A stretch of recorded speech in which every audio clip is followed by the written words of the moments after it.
A essência da verdadeira adoração. Descubra como adorar a Deus de todo o coração. Capítulo 12.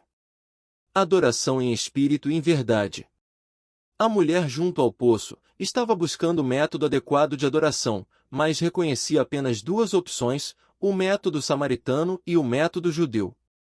Jesus lhe mostrou o método divino, mostrando que as duas únicas formas de adoração que ela conhecia eram inaceitáveis. O estilo samaritano de adoração se apoiava na ignorância. O conhecimento espiritual dos samaritanos era limitado, porque eles rejeitavam o Antigo Testamento, com exceção do Pentateuco. A religião samaritana se caracterizava pela adoração entusiástica sem informação apropriada. Eles queriam adorar em espírito, mas não em verdade. Foi por isso que Jesus disse: Vós adorais o que não conheceis. João capítulo 4, versículo 22. Os judeus estavam na situação oposta, aceitavam todos os livros do Antigo Testamento, possuíam a verdade, mas careciam de espírito. Quando os fariseus oravam, davam esmolas ou jejuavam, não colocavam o coração nisso. Jesus os chamou de hipócritas, falsos e túmulos caiados, cheios de ossos de cadáveres. Em Marcos capítulo 7, versículo 6, Jesus se dirigiu aos fariseus e escribas: Hipócritas, bem profetizou Isaías acerca de vós, como está escrito: Este povo honra-me com os lábios, seu coração, porém, está longe de mim. Em outras palavras, a adoração que ocorria no Monte Gerizim era uma heresia entusiástica. A adoração oferecida em Jerusalém era estéril, uma ortodoxia sem vida. Jerusalém possuía a verdade, mas não o espírito. Gerizim possuía o espírito, mas não a verdade. Jesus censurou ambos os estilos quando disse: Deus é espírito, e importa que os seus adoradores o adorem em espírito e em verdade. João capítulo 4, versículo 24. Os dois inimigos da verdadeira adoração são Gerizim e Jerusalém. Sinceridade, entusiasmo e vigor são importantes, mas devem estar baseados na verdade. E a verdade é fundamental, porém, se não resultar de um coração disposto, animado e empolgado, é deficiente. A heresia entusiástica é calor sem luz. A ortodoxia estéril é luz sem calor. Os mesmos extremos ainda estão conosco hoje.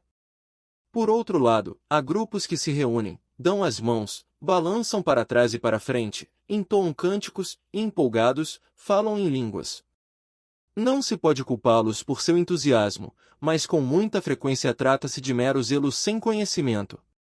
A adoração com entusiasmo não é suficiente. Nenhum grupo de adoradores é mais animado que os muçulmanos xiitas. Uma vez por ano, eles abrem o couro cabeludo com navalhas e depois batem na cabeça com o lado liso da lâmina para estimular o sangramento. Homens, meninos e até bebês têm a cabeça lacerada com golpes rápidos de uma lâmina e depois marcham ao redor da praça diante da mesquita, sangrando muito, enquanto milhares observam e cantam. Eles fazem isso para celebrar a morte de um líder muçulmano ocorrida há mais de 12 séculos, e consideram a adoração essa terrível exibição. Esse é um exemplo extremo de em que a adoração sem a verdade pode se tornar. O Pai procura tanto o entusiasmo quanto a ortodoxia, o espírito e a verdade por outro lado, aos que se mantêm firmes à sã doutrina, mas perderam o fervor da fé verdadeira. Eles conhecem a verdade, mas não podem se animar com ela. Talvez alguns deles frequentem a sua igreja. O Pai procura tanto o entusiasmo quanto a ortodoxia, o espírito e a verdade. Adorar em espírito. O que significa adorar em espírito? A palavra espírito em João capítulo 4, versículo 24, se refere ao espírito humano, à pessoa interior. Adorar é fluir de dentro para fora. Não é uma questão de estar no lugar certo, na hora certa, com as palavras certas, com a atitude certa, com as roupas certas, com formalidades certas, a música certa e o humor certo. Adorar não é uma atividade externa para a qual um ambiente deva ser criado. É algo que acontece no interior, no espírito. Paulo compreendeu esse tipo de adoração. Em Romanos capítulo 1, versículo 9, ele escreveu: Deus, a quem sirvo em meu espírito, no evangelho do seu Filho, é minha testemunha de como sempre vos menciono. No texto grego, a palavra para servir é latreu, novamente a palavra usada para adoração. Paulo adorava a Deus em espírito.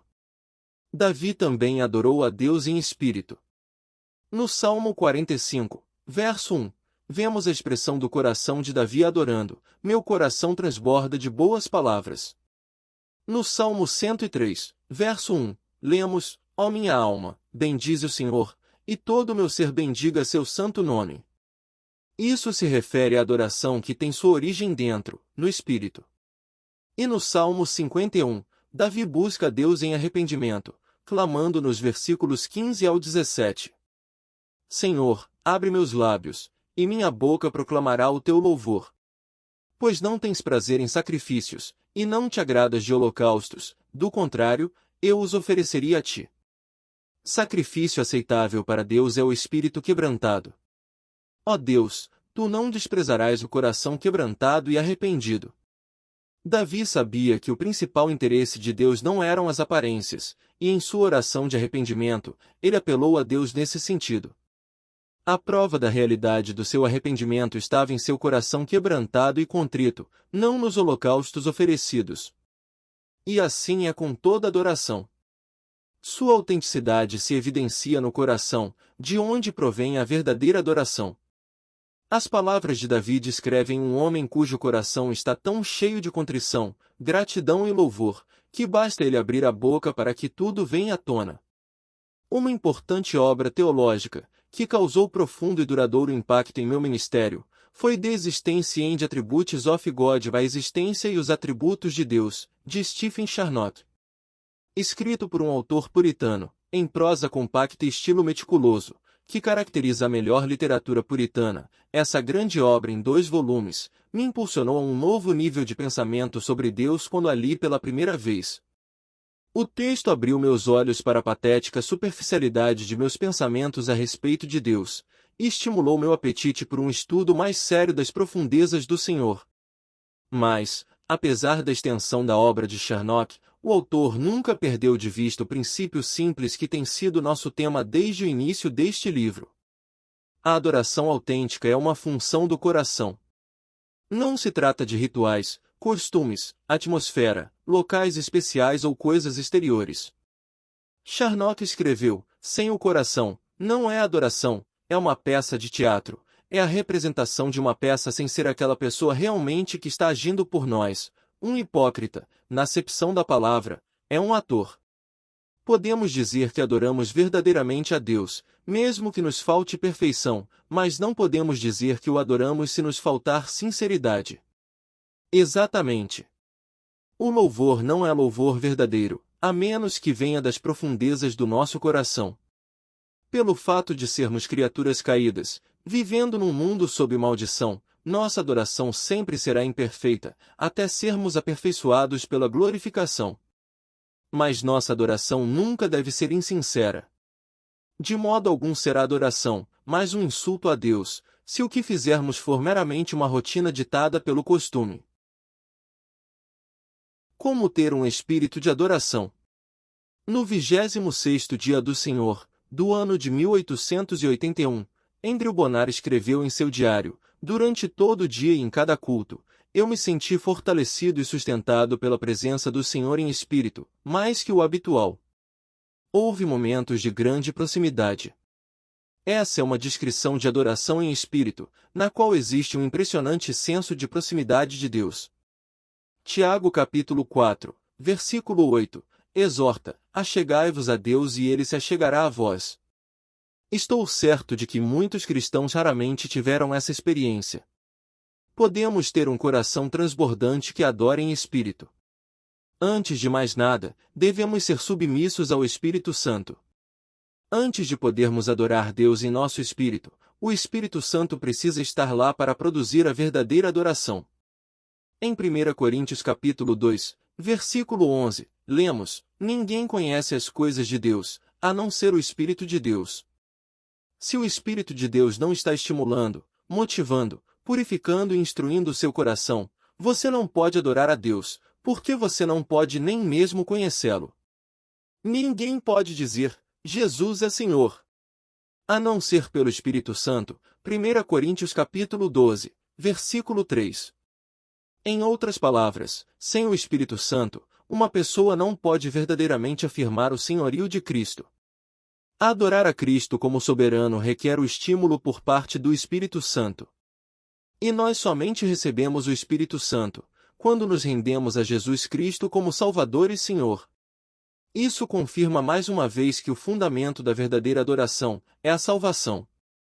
Quem não é salvo não pode adorar verdadeiramente. E quem é verdadeiramente salvo será motivado a adorar pelo Espírito Santo que nele habita. É justo, portanto, nos examinarmos com base em nossa adoração. Se você tem dificuldade em adorar, talvez não seja salvo. Se você fica entediado na igreja, ou não se importa em deixar de ir à igreja, talvez o Espírito Santo não esteja estimulando o seu coração. Se ele está lá, devemos submeter nossa vontade ao seu poder. Em segundo lugar, se devemos adorar em espírito, nossos pensamentos devem estar centrados em Deus. A adoração é o transbordamento de uma mente renovada pela verdade de Deus. Chamamos o processo de meditação. Parece haver muita confusão sobre o que é meditação. Meditação é exatamente focar a mente inteira num assunto, concentrando o raciocínio, a imaginação e a emoção numa realidade. Se você acha isso difícil, você é bastante normal. Por causa da nossa exposição à televisão, ao rádio e à internet e a outros meios de comunicação em massa, temos mais sobre o que pensar que qualquer civilização anterior. Consequentemente, nosso momento de atenção sobre um tema pode ser muito limitado, e encontramos dificuldade em nos concentrar durante muito tempo sobre um único assunto. Meditação é uma disciplina para a qual temos de nos capacitar. O centro da meditação é a descoberta da verdade de Deus. E a descoberta resulta do tempo empregado com Deus em oração e sua palavra. O Espírito nos ensina a verdade da palavra, à medida que a estudamos e nela meditamos, em atitude de oração. O centro da meditação é a descoberta da verdade de Deus. Charles Spurgeon indagou: por que algumas pessoas estão sempre num local de adoração, mas não são santas, embora obtenham alguns pequenos progressos na vida religiosa? É porque elas negligenciam sua vida privada. Elas gostam de trigo, mas não o trituram, gostam de ter milho, mas não vão aos campos para colhê-lo, o fruto pende na árvore, mas não o colhem, a água flui a seus pés, entretanto, não se inclinam para bebê-la. Para adorar em espírito, portanto, devemos ter um coração íntegro. Sem um coração indivisível, a adoração é impossível. A pessoa de coração dividido pode ter boas intenções, mas descobre que, ao sentar-se para orar e passar tempo com o Senhor, milhões de outras coisas inundam sua mente. A maioria de nós conhece essa experiência. Davi foi um rei. Ele tinha inúmeras coisas com que se preocupar. Todavia, procurava adorar a Deus com coração íntegro. No Salmo 86, versículo 11, Davi orou: prepara meu coração para temer o teu nome. A expressão temer o teu nome equivale à palavra adorar. No Salmo 57, versículo 7, Davi escreveu: meu coração está firme, ó Deus, firme está meu coração. Cantarei louvores, sim, eu cantarei. No Salmo 108, versículo 1, encontramos o mesmo pensamento: firme está o meu coração, ó Deus, cantarei e louvarei com toda a minha alma. A adoração vem de um coração inabalável, de um coração resoluto, determinado, focado somente em Deus. Finalmente, precisamos estar arrependidos. Nosso pecado precisa ser tratado. Quando falamos a respeito de adoração, devemos pensar em purificação, depuração, confissão, arrependimento, porque ninguém pode entrar em comunhão com um Deus completamente santo, se o pecado dessa pessoa não for tratado. Quem subirá ao monte do Senhor, ou quem poderá permanecer no seu santo lugar? Aquele que é limpo de mãos e puro de coração. Salmos 24, versículos 3 e 4. Não podemos nos apressar a entrar na presença de Deus em nossa impureza, pensando que está tudo bem. Como Isaías, precisamos confessar nosso pecado perante Deus e permitir que Ele toque aquela brasa viva em nossos lábios, para nos purificar. É frequente termos consciência de pecados em nossa vida, que precisam ser confessados. Outras vezes podemos pensar que estamos bem à vista de Deus, mas não estamos. No Salmo 139, versículos 23 e 24, Davi escreveu: Sonda-me, ó Deus, e conhece o meu coração, prova-me e conhece os meus pensamentos, vê se há em mim algum caminho mau e guia-me pelo caminho eterno. Essa é uma confissão de Davi, mostrando que ele não conseguia compreender plenamente o próprio coração. Talvez a razão pela qual tenhamos dificuldade de realmente nos entregar em adoração a Deus, o motivo de não experimentarmos a proximidade de Deus, é termos áreas em nossa vida que não estão puras à vista de Deus. Todos nós temos pontos cegos e deficiências que somente Deus conhece. Precisamos ser sinceros e estar dispostos a pedir que Deus acenda o holofote e exponha o que quer que esteja nas sombras. Devemos submeter nosso espírito ao Espírito Santo, que nos enche com sua presença e poder. Peçamos para que Ele purifique cada recôndito de nossa vida, e então o fluxo de adoração poderá ocorrer. O principal obstáculo. No final das contas, existe apenas um grande obstáculo para adorar em espírito: o ego. Ele pode se apresentar em todos os tipos de embalagens, mas o resultado é sempre o mesmo. Quando nos limitamos diante de Deus, não podemos adorá-lo adequadamente. Podemos culpar a falta de tempo, ou as muitas distrações, mas sempre encontramos tempo para realizar os projetos e as atividades que verdadeiramente nos interessam. O problema real com essas desculpas é o excesso de egoísmo, preguiça e autoindulgência demais para organizar suas prioridades de forma adequada. Stephen Charnock escreveu: simular uma homenagem a Deus, pretendendo apenas o benefício do ego, é zombar dele em vez de adorá-lo. Quando cremos que precisamos ser satisfeitos, em vez de glorificar a Deus, o colocamos abaixo de nós mesmos, imaginando que ele deveria submeter sua honra ao nosso benefício, fazemo-nos mais gloriosos que Deus. Esse é o principal obstáculo à adoração em espírito: alguém colocar suas necessidades, seus benefícios e suas bênçãos acima de Deus. Ninguém pode adorar em espírito até ter morrido para a carne. Jesus descreveu isso como negar a si mesmo. Se alguém quiser vir após mim, negue-se a si mesmo, tome a sua cruz e siga-me. Mateus capítulo 16, versículo 24. Precisamos desprezar o ego. No sentido espiritual, devemos morrer para o ego e nos perder na adoração a Deus. Então saberemos o que é adorar em espírito.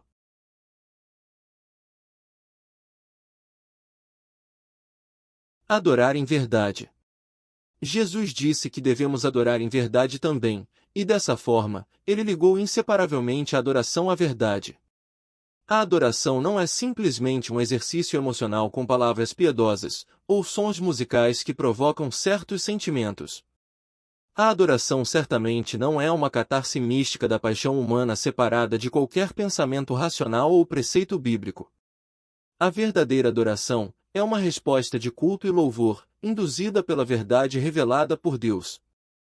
O texto do Salmo 145, versículo 18, anuncia: o Senhor está perto de todos os que o invocam, de todos os que o invocam em verdade. Claramente, a verdade é pré-requisito para a adoração aceitável.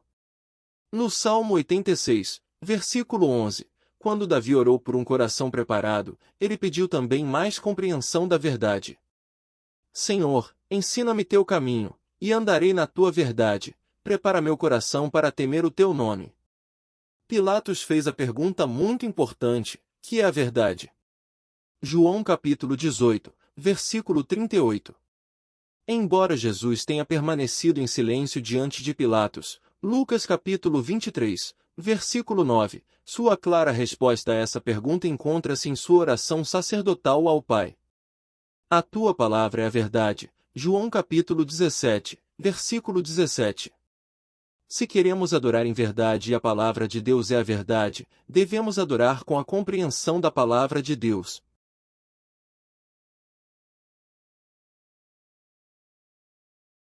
pregar a palavra. É por isso que a pregação expositiva e o ensino sistemático da palavra de Deus são tão importantes. Alguns pregadores parecem se especializar em sermões que são secundariamente bíblicos, mas comovem a congregação e fazem rir e chorar com histórias e anedotas engenhosas.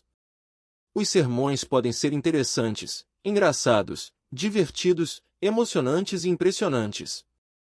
Podem provocar todo tipo de emoção e entusiasmo. Mas essa pregação não ajuda as pessoas a adorarem verdadeiramente a Deus.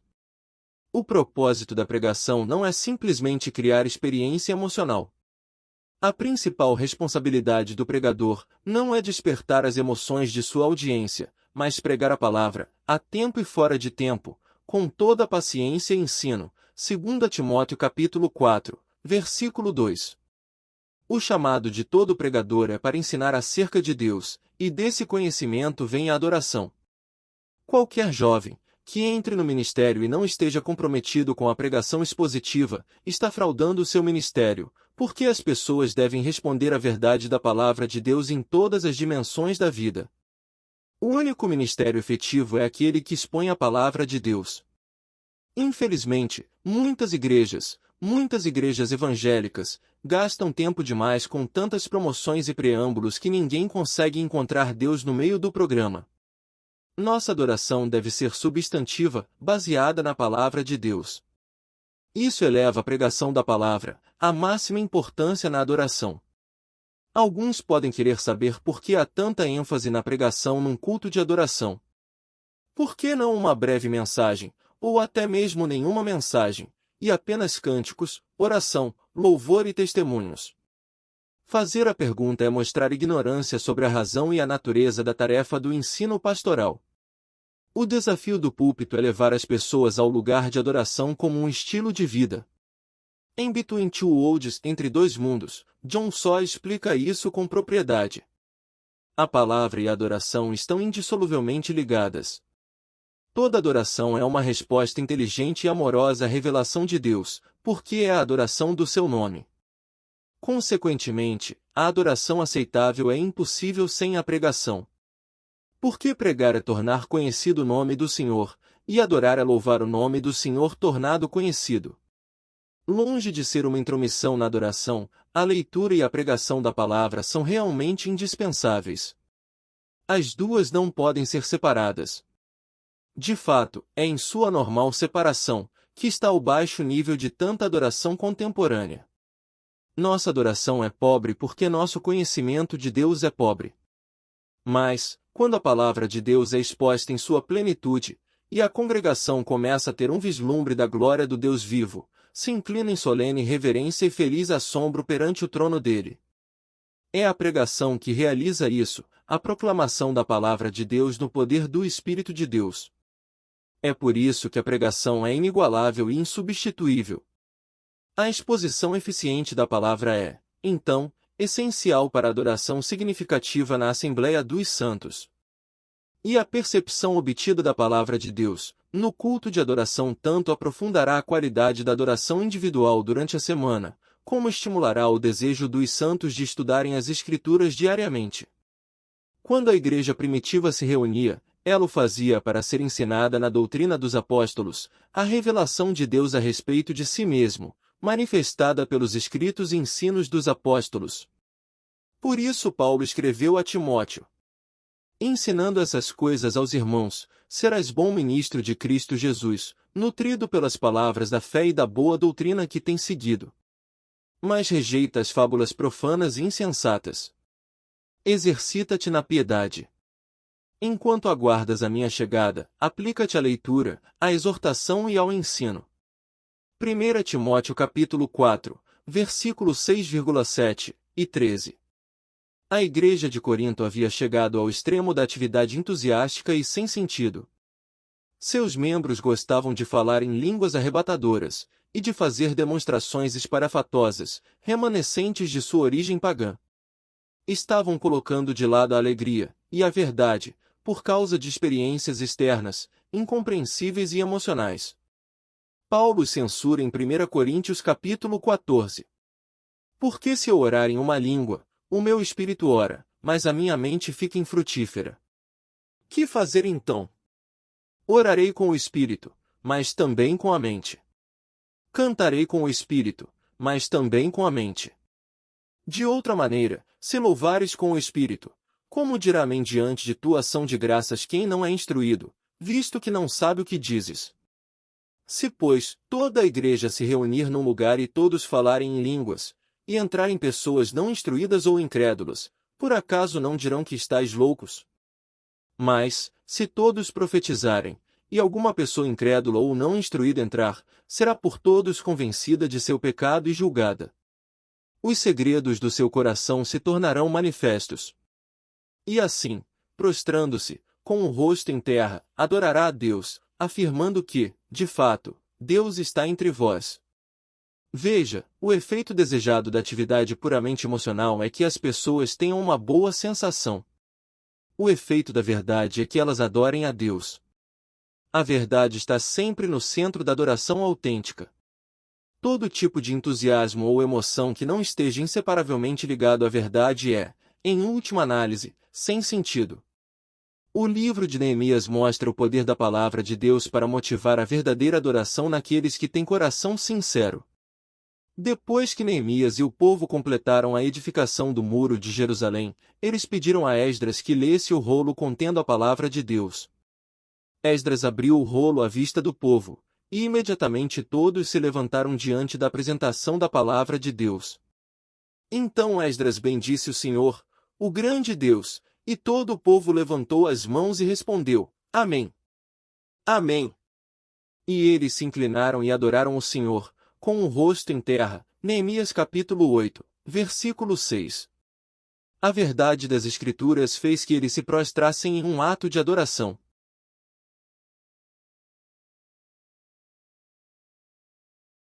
Onde o Espírito e a verdade se encontram.